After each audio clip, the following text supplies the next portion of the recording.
বিসমিল্লাহির রহমানির রহিম। দূরে এবং কাছে যে যেখান থেকে আমার আজকের ভিডিওটি দেখছেন সবাইকে আসসালামু আলাইকুম। সবার জন্য অন্তরের অন্তঃস্থল থেকে দোয়া এবং ভালোবাসা, সবার জন্য শুভকামনা নিয়ে আরও একটি নতুন ভিডিও নিয়ে আমি হাজির হয়ে গেলাম। আমি ইফরাত, নারায়ণগঞ্জ থেকে। এখানে বাচ্চাদের জন্য কিছু খাবার আনা হয়েছে আর সাথে কিছু বাজার বলতে তাকে কাঁচা বাজার আনার কথা বলেছিলাম। কয়েকদিন যাবৎ কাঁচা বাজার তেমন ছিল না, কিন্তু সে শুধু বেগুন আর পটল, কই শুধু এগুলোই পেয়েছে। দেখতেই পাবেন সে কি বাজারটা করে নিয়ে এসেছে। তো এই তো বাচ্চাদের চানাচুর, কিছু ছোট ছোট বিস্কিট, তারপর কিছু খাবারের জিনিস, এগুলো আর কি আমি গুছিয়ে নিচ্ছি। এখানে চিপস নিয়ে এসেছে, পুরো দোকানের একটা মালা পুরোই নিয়ে এসেছে। যদিও এটা 2-1 দিনের মধ্যেই শেষ হয়ে যাবে। মাত্র কয়েকটা চিপস দিয়ে কিন্তু প্যাকেটটা ভরা থাকে। আর এই খাবারটাতে দেখা যায় পেট ভরে না, কিছুই না, কিন্তু তারপরেও খেতে মুখের একটা অন্যরকম রুচি টানে। আর এরপরে তো রুচি চলে যায়, খিদাও চলে যায়। তো যাই হোক, এটা এখন সবাই মোটামুটি পছন্দ করে ঘরে, সে কারণে কিন্তু মাঝে মধ্যে আবার খেতেও ইচ্ছে করে। এই বিস্কুটগুলি খুবই ভালো ছিল। বিস্কুটগুলি হরলিক্সের বিস্কুট ছিল। যদিও আমি তেমন বিস্কুট খাই না, কিন্তু এগুলো দাঁতের মধ্যে কম আটকে যায়, সে কারণে কিন্তু এই বিস্কুটটা আমার কাছে খুব পছন্দের মনে হয়েছে। তো এই তো এখন আমি কাঁচা বাজারগুলো ঢেলে নিব, যা কিনা একদিনই অলরেডি শেষ হয়ে গেছে। আসলে অনেক কিছুই বেছে খাওয়া পড়ে আমাদের, সে কারণে কিন্তু সব রকমের তরকারি খাই না। আর ওর বাবাও আনতে গেলে যখনই বাজারে যায় তখনই আগেই বলা শুরু করে কি নিয়ে আসবো, এটা খাই না, ওটা খাই না, ওটা খাই না। তো সেই সুবাদে কিন্তু আজকে আমি বলে দিয়েছিলাম। সে যখন আমাকে বলছিল বাজারে এগুলো পাওয়া যায়, তখন আমি বলেছিলাম পটল নিয়ে এসো আর এই কই নিয়ে এসো। আমরা এটাকে কই বলে থাকি গ্রামের ভাষায়, যদিও এটার নাম চিচিঙ্গা মনে হয় বইয়ের ভাষায়। তো আমরা সাধারণভাবে যেটা বলি সেটাই আপনাদের সাথে বললাম, শেয়ার করলাম। কে কোন গ্রাম থেকে কোন ডিস্ট্রিক্টে কী নামে ডেকে থাকেন কমেন্ট করে জানাবেন। আর এখানে কিছু ছোট বেলে মাছ ছিল আর পোয়া মাছ ছিল। পোয়া মাছগুলো খুব ছোট ছোট ছিল। তো আমি মাছ ধরার আগে ভাবলাম, যেহেতু তরকারিটা কেটে কুটে রেডি করে রেখেছি, মাছটাও সকাল সকাল ভিজিয়ে নিয়েছি। সকাল সকাল রান্না না করলে কিন্তু অনেক বেশি গরমের মধ্যে একেবারে অবস্থা কাহিল হয়ে যায়। তাই আমি এখানে 2টা বেগুন কুচি কুচি করে কেটেছি। এই রেসিপিটা আমার চ্যানেলে এর আগেও আছে, তবে এটা আমার পরিবারের সবাই খেতে অনেক পছন্দ করে, সে কারণেই কিন্তু এটা রান্না করা। আর এই রান্নাটা কিন্তু খুব বেশি ঝামেলারও হয়ে থাকে না। আর হাতে মেখে এই ছোটো মাছগুলো এভাবে রান্না করলে অনেক বেশি ভালো লাগে খেতে। এখানে আমি হলুদের গুঁড়া, মরিচের গুঁড়া, ধনে গুঁড়া, লবণ, সামান্য তেল, এগুলো সব দিয়ে তারপর ওর বাবার হাতে কিন্তু মাখিয়ে নিচ্ছি, কারণ আমার আঙ্গুলটা সকাল সকাল কেটে গেছে। যখন আমি এই আলুগুলো কুচি করতেছিলাম তখনই কিন্তু আমার আঙ্গুলটা কেটে গেছে। তো সে কারণে আমি আর এগুলো মাখামাখির কাজটা করিনি। এখন কাচকি মাছগুলো দিয়ে দিলাম। এই কাচকি মাছগুলো দিয়েই কিন্তু এই তরকারিটা রান্না করব। মূলত কাচকি মাছ কিন্তু সবভাবেই খেতে ভালো লাগে, আবার যাদের কাছে ভালো লাগে না তাদের হয়তো কোনোভাবেই ভালো লাগে না। তবে আমার পরিবারের সবাই, আমার মেয়েরা ছোট হলেও আমি ওদেরকে ছোটোবেলা থেকেই কিন্তু ছোট ছোট মাছ খাওয়া শিখিয়েছি, সে কারণে ওরাও কিন্তু ছোট মাছ খেতে অনেক বেশি পছন্দ করে।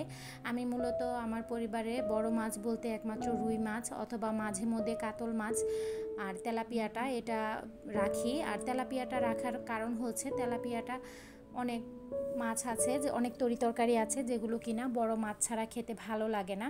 তো সেই কারণে ওর বাবার খুব পছন্দ, তো সেই জন্যই কিন্তু বড় মাছ হিসেবে তেলাপিয়া অথবা রুই মাছটা আনা হয়ে থাকে। রুই মাছ নিয়ে আসলে যদিও 2 দিন খেলেই রুই মাছ শেষ হয়ে যায়, দামের তুলনায় আসলে খাওয়া হয় না তেমন বেশি, তাই তেলাপিয়া মাছটাকেই বেশি প্রাধান্য দিয়ে থাকি। আর তেলাপিয়া তো চিংড়ির মতো সব তরকারি দিয়েই মোটামুটি মিলিয়ে যায় খাওয়াটা। আর এছাড়া কিন্তু বাকি সময়টাতে বাকি যেই মাছগুলো খেয়ে থাকি সেগুলো কিন্তু ছোট মাছই খেয়ে থাকি। তো এই তো আমি এখন পোয়া মাছগুলোকে পানিতে ভালো করে একটু ধুয়ে পানিটা জমা করে রেখেছি সিঙ্কে, এর মধ্যেই ধুয়ে নিচ্ছি। আর মাছের যে সাইডের কাঁটাগুলো আছে সেগুলো কিন্তু ছাড়িয়ে নিচ্ছি, কেটে নিচ্ছি।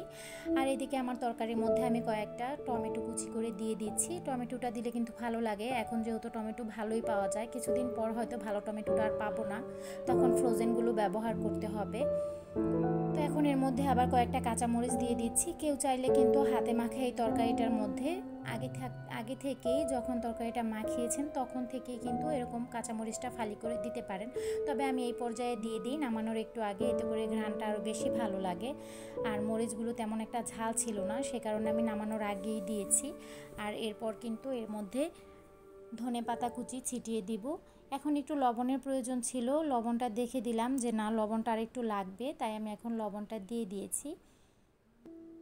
তো লবণটা দিয়ে ভালো করে একটু 2-1টা বলক আনিয়ে তারপর কিন্তু আমি এখন ধনেপাতাগুলো ছিটিয়ে দিব উপরে। ধনেপাতাগুলো মূলত আমি হাত দিয়েই কিন্তু কুচি করে দিচ্ছি, এটা কিন্তু কুচি করার জন্য অত কিছুর প্রয়োজন পড়েনি।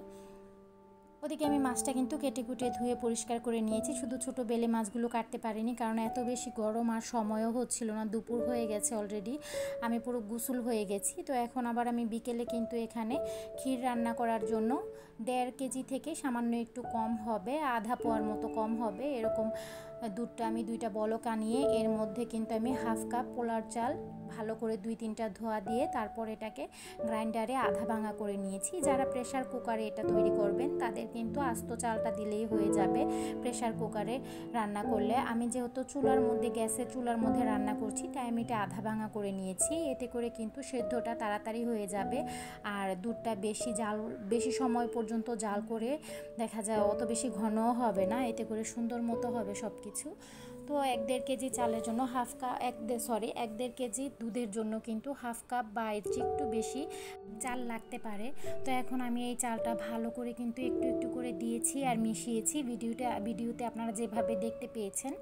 কারণ হলো চালটা যখনই আপনি দিবেন সাথে সাথে যদি নাড়া না দেন তাহলে কিন্তু চালটা একেবারে দলা পেকে যাবে। এর মধ্যে সামান্য একটু লবণ দিয়ে দিয়েছি, কেউ যদি চান লবণটা না দিলেও হবে।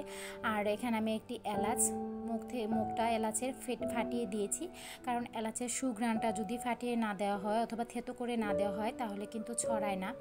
তবে ফিরনি বলেন আর যে যত কিছুই বলেন বা বিয়েবাড়ির বলেন, এইভাবে যদি ক্ষীর রান্না করেন, এটাকে যে নামেই ডাকেন না কেন, তাহলে দেখবেন যে অন্য সব কিছু সবাই ভুলে গিয়ে পেট ভর্তি করে খেয়ে নেবে। যেমন আমার এখানে যতটুকু আমি তৈরি করেছি অতটুকু কিন্তু সন্ধ্যার নাস্তায় আমাদের পরিবারের সবাই মিলে 2 বাটি করে নিয়ে খাওয়া হয়ে গেছে আলহামদুলিল্লাহ। আমার মেয়েরা অনেক বেশি পছন্দ করে এই ক্ষীরটা, তারা ফিরনিটাও এত পছন্দ করে না, এই ক্ষীরটা যত পছন্দ করে।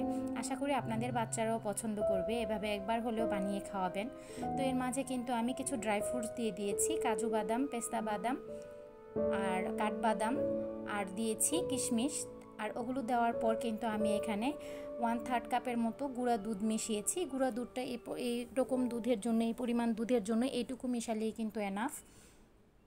এরপর আমি এটা অন্য একটি চুলার মধ্যে রেখে দিয়েছি, চুলার আঁচটা একদম কমিয়ে। আর এখন আমি চিনির ক্যারামেল তৈরি করে নিচ্ছি। আপনারা কেউ চাইলে চিনির ক্যারামেল না তৈরি করে এখানে সরাসরি সাদা চিনিও ব্যবহার করতে পারেন, সেক্ষেত্রে কিন্তু টেস্টটা অন্যরকম আসবে। আর কেউ যদি খেজুরের গুড় ব্যবহার করেন সেক্ষেত্রেও কিন্তু টেস্ট অন্যরকম আসবে।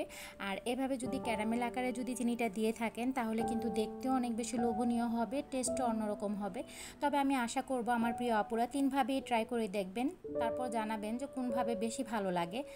তবে আমার পরিবারের সবাই এভাবে অনেক পছন্দ করে, তাই আমি কিন্তু এখন আর সেই রেডি মিক্সের যে ফিরনি মিক্সটা আছে সেটা না নিয়ে এভাবে ক্ষীর তৈরি করে দিই। সবাই কিন্তু চেটেপুটে খেয়ে নেয় আর অনেক বেশি তৃপ্তি সহকারে খায়। যখন আমি এগুলো দেখি নিজের চোখে যে সবাই খুব সুন্দর নিজের হাতে নিয়ে নিয়ে খাচ্ছে, তখন কিন্তু মনটা আনন্দে ভরে যায়। যত কষ্ট করেই রান্না করি না কেন, কারণ এখন কিন্তু অনেক বেশি গরম পড়েছে, তো এই রান্নাগুলো করা চুলার পাশে আগুনের পাশে দাঁড়িয়ে অনেক বেশি কষ্টের হয়ে যায়। যেমন আমি রান্নাটা বিকেলে করে তারপর গোসল করেছি, কারণ গরমে কিন্তু আমি অলরেডি গোসল হয়ে গিয়েছিলাম।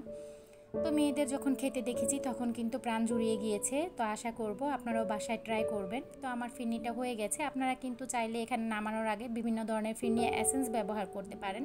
এখন কিন্তু অনেক বেশি গরম, তাই আমি কোনো ধরনের ফ্লেভার ব্যবহার করিনি, ফ্লেভার ছাড়াই কিন্তু আমি খাবারটা তৈরি করেছি।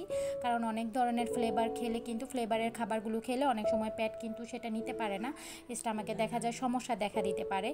তো এই তো আমার আমার ক্ষীরটা রেডি। এটা ক্ষীর অথবা খিরসা যে নামেই ডাকেন না কেন, খেতে কিন্তু অসাধারণ। বাসায় ট্রাই করবেন, ট্রাই করে জানাবেন। আর আমার ভিডিওটি যদি একটুও ভালো লাগে প্লিজ আমার চ্যানেলটিকে সাবস্ক্রাইব করে পাশে থাকবেন। আর একটি লাইক যদি এখনও না দিয়ে থাকেন তাহলে প্লিজ একটি লাইক দিয়ে দিবেন আর আপনাদের মূল্যবান মতামত জানাবেন। আজ এই পর্যন্তই, আল্লাহ হাফেজ।